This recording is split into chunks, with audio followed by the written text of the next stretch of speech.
Hazrat Bushair bin Yasar, the slave freed by the helpers, has reported from Hazrat Rafi' bin Khadij and Hazrat Sahel bin Abu Hasma radiyallahu anhu that Hazrat Abdullah bin Sahel and Hazrat Muhaisa bin Masood both went to Khaybar.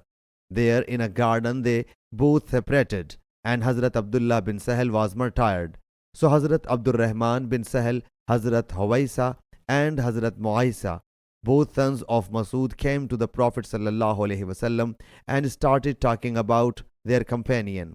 Hazrat Abdul Rahman, who was the youngest of all, commenced the discussion. The Prophet ﷺ whereupon said, "Let the eldest of you speak."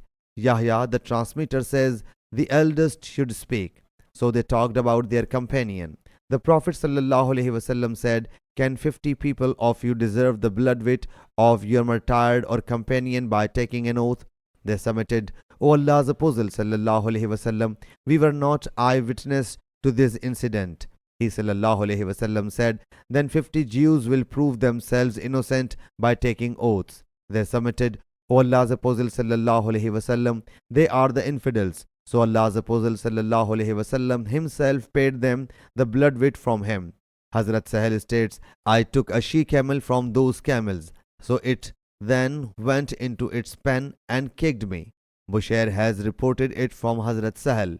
Yahya, the transmitter, states that he thinks he has said with Hazrat Rafi' bin Khadij.